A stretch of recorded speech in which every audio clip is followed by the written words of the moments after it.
صحت و عافیت کے ساتھ اپنے گھر میں نماز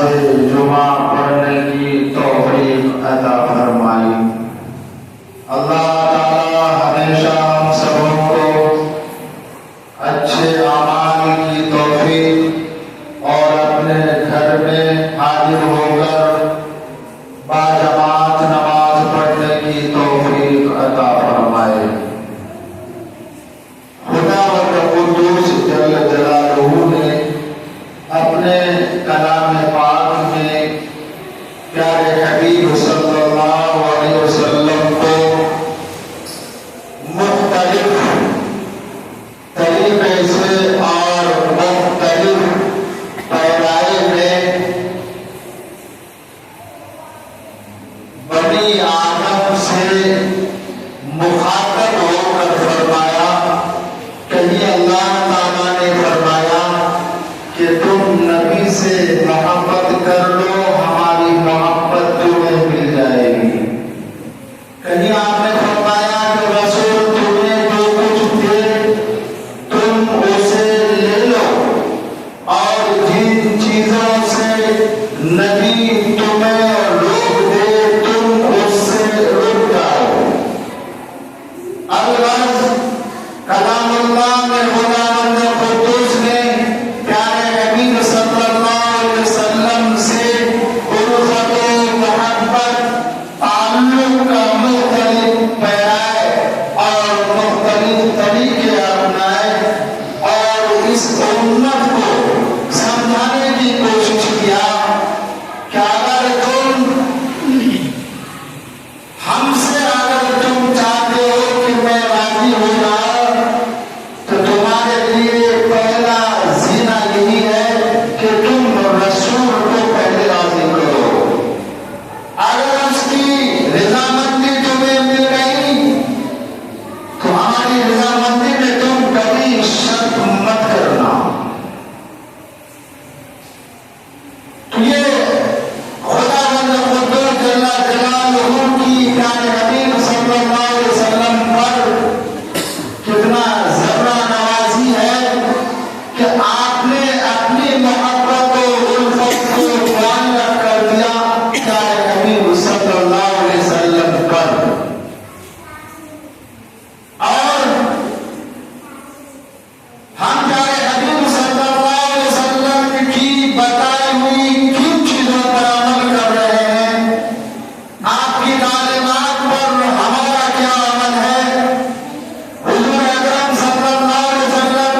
زندگی کو ان چیزوں سے نہیں بچا رہے ہیں تو یقین جانیے ہم پیارے حبیب صلی اللہ علیہ وسلم کے مطابق اور آپ کے فرمان کے مطابق ہم زندگی قدم نہیں گزار رہے ہیں، بلکہ غیروں کی طرح ہماری زندگی گزر رہی ہے۔ ہمیں اس بیان پہ، اس رخ پہ ہمیں سوچنا ہوگا، ہمیں سمجھنا ہوگا، اپنا رخ متعین کرنا ہوگا۔ اور حضور سے انسان محبت کس بنیاد پر کرتا ہے؟ آدمی کو اگر کسی سے محبت ہوتی ہے تو کیوں محبت ہوتی ہے؟ اس کے کچھ تقاضے ہوتے ہیں، ان کے کچھ وصول ہوتے ہیں، اور حضور سے محبت ہونے کی جو قسمیں ہیں، ایک تو یہ ہے کہ انسان طبعی اعتبار سے محبت کرنے پر مجبور ہوتا ہے، اور وہ محبت اللہ ہی کی طرف سے ملتی ہے۔ کسی انسان کے دلوں میں وہ محبت یوں ہی نہیں آ جاتی ہے۔ مثلاً اگر کوئی ماں باپ ہے، ان کی اولاد ہوتی ہے، تو اللہ نے ماں باپ کے دلوں میں ایسی محبت ڈال دی ہے کہ بچے اگر اس کے سامنے کسی بھی پریشانی میں ہوتے ہیں تو والدین بے چین ہو جاتے ہیں، اور اگر بچے کو نیند نہیں آتی ہے تو اس والدین کو بھی نیند نہیں آتی ہے۔ یہ محبت کس نے ڈالی؟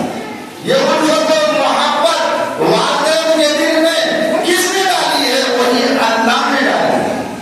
صرف انسانوں تک یہ چیز محدود نہیں ہے، بلکہ اللہ نے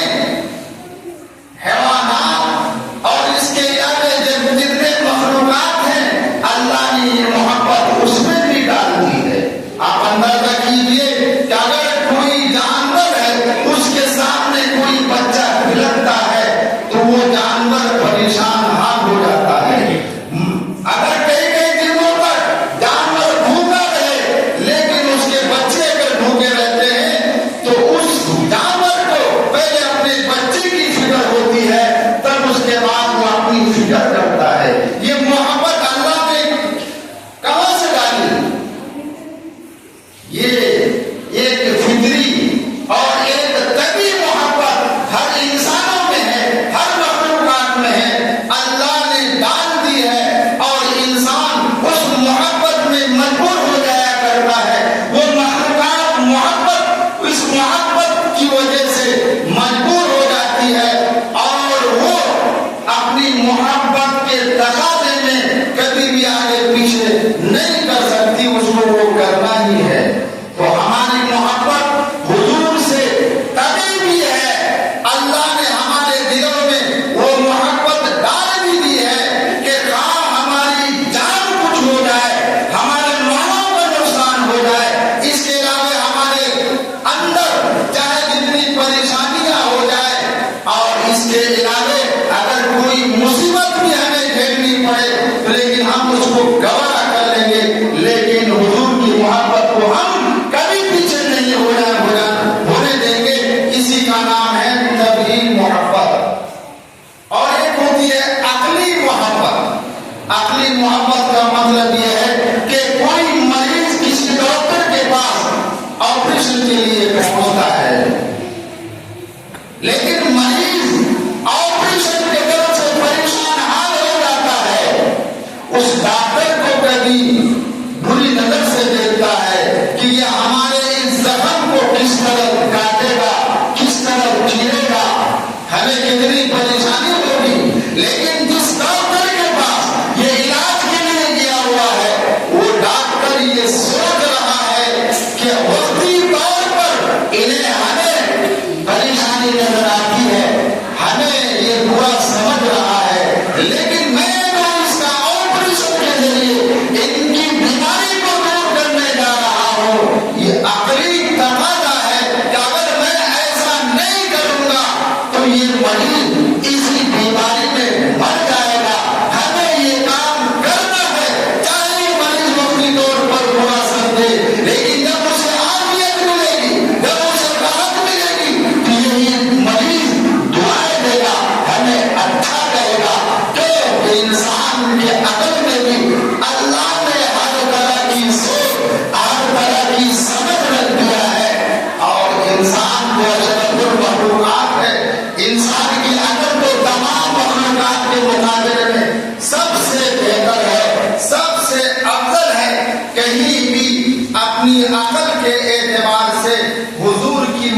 محبت میں کمی آنے نہیں دینا ہے۔ انسان یہ سوچتا ہے کہ اگر جانی مالی نقصانی وقتی طور پر ہمیں ہو رہی ہے، پریشانیاں دقتیں ہمیں وقتی طور پر آ رہی ہے، تو یہ عقل کا تقاضا ہے، لیکن اصل عقل کی سوچ اور آخر انجام بہتر سے بہتر یہی ہے کہ ہم ان ساری پریشانیوں کو جھیل کر عقلی اعتبار سے ہم حضور کی محبت کو نمونہ بنائیں، سب سے آگے پیش کریں، جیسا کہ وہ ڈاکٹر اپنی عقل کو استعمال کرتے ہوئے اس مریض کا علاج کرتا ہے، بیماری دور ہونے کے بعد وہ مریض اس کو دعائیں بھی دیتا ہے، انعام بھی دیتا ہے، فیس تو جمع کرنا لازم اس کے لیے ہے۔ ایک طبی محبت حضور سے ہماری ہونی ہے، عقلی بھی محبت ہمیں ہونی ہے، اور ایمانی اعتبار سے حضور سے ہمیں محبت تو ہونی ہی ہونی ہے۔ ایمان کا مطلب یہ ہے کہ ہم ایمانی اعتبار سے حضور کی محبت کو ہم ایسا نمونہ بنائیں کہ دوسرا دیکھ کر یہ سمجھ جائے کہ یہ شخص اپنی جان کو بھی قربان، اپنی جان کی بھی شہادت دینے کے وہ تیار ہے، لیکن حضور سے محبت کی کمی کو کبھی وہ گوارا نہیں کرے گا۔ ہماری زبان میں بھی اس کی اظہار ہونی چاہیے، ہماری زندگی سے بھی اس کا اظہار ہونی چاہیے۔ صرف نام جیسی محبت نہیں، دعویٰ جیسی محبت نہیں ہونی ہے، ہماری زندگی سے، ہماری زبان سے اس طرح کی محبت کا اظہار ہونا چاہیے۔ ہم نمونہ بنے اس اعتبار سے، اور ایمانی اعتبار سے حضور سے محبت کا تقاضا یہ ہے کہ حضور جن چیزوں سے منع کرے ہم مان جائیں، آمنا صدقنا، اور ہم اس میں رکنے ہی کو اپنی آخرت، اپنی دنیا کی کامیابی کو ہم اعلیٰ درجے کا سمجھیں کہ اس سے ہم رک جائیں گے، دنیا بھی ہماری بنے گی، آخرت بھی بنے گی۔ حضور نے جن چیزوں کے کرنے کا حکم دیا اگر ہم کریں گے ہماری دنیا بھی بنے گی، آخرت بھی بنے گی، نہیں کریں گے دونوں جہان کی بربادی ہماری مقدر ہوگی۔ ایسا ایمان، اور ایمان میں وہ حلاوت، ایمان میں وہ تازگی، ایمان میں وہ چاشنی آج ہمیں پیدا کرنے کی ضرورت ہے۔ اگر ہم حضور کی محبت میں اس طرح کی ایمانی قوت، ایمانی جذبات پیدا کریں گے، اللہ بھی محبوب ہمیں بنا دے گا، اللہ کا ہم محبوب بن جائیں گے، اللہ کے سامنے ہم گڑگڑائیں گے، اللہ ہمیں عطا کرے گا، اللہ سے ہم معافی چاہیں گے، اللہ ہمارے گناہوں کو بخش دے گا، ہمیں پاک اور صاف کر دے گا۔ اس لیے ہم سبوں کو یہ چاہیے کہ ہم حضور کی محبت میں اور حضور کے فرمان کے مطابق نماز کے مکمل عادی بن جائے، حرام چیزوں سے اپنے آپ کو بچانا شروع کر دے، حلال اپنی چیزوں کا سیوا ہم بنا لیں، مستحبات سے اپنے آپ کو بچا لیں، اور ان ساری چیزوں سے ہم اپنے آپ کو روک لیں جس سے حضور نے ہمیں منع کیا۔ شراب پینے سے حضور نے منع کیا، کسی کے دل دکھانے سے حضور نے منع کیا، کسی کے مال کو غصب کرنے سے حضور نے منع فرمایا، کسی کی غیبت کرنے سے حضور نے منع فرمایا، نماز چھوڑنے سے حضور نے منع فرمایا، اور کسی کے ساتھ بدتمیزی سے پیش آنے میں حضور نے منع فرمایا۔ یہ وہ ساری چیزیں ہیں جس سے حضور نے منع فرمایا ہے، ہمیں رک جانا ہے۔ جن چیزوں کے کرنے کا حکم دیا ہمیں وہ کرنا ہے، نماز کا عادی بننا ہے، زکات کا پابند ہمیں بننا ہے، اللہ نے دولت دی ہے اللہ حج کرنا ہے، یا اس کے علاوہ احکام خداوندی میں جن چیزوں کے کرنے کا حکم ہے ہمیں ضرور کرنا ہے، اور جن چیزوں سے منع کا حکم ہے ہمیں رکنا ہے۔ یہی کامیابی کی ذریعہ، یہی کامیابی کی ضمانت ہے، اس دنیا میں بھی آخرت میں بھی۔ اللہ تعالی ہم سبوں کو حضور سے محبت طبی بھی عطا فرمائے، عقلی بھی عطا فرمائے، ایمانی بھی عطا فرمائے۔ حضور نے جن چیزوں سے روکا ہے اللہ ہمیں روک دے، جن چیزوں کے کرنے کا حکم دیا اللہ ہمیں کرنے کی توفیق عطا فرمائے۔ اللہ تعالی ہم سبوں کو ان تمام باتوں پر چلنے کی توفیق عطا فرمائے۔ وآخر دعوانا ان الحمد للہ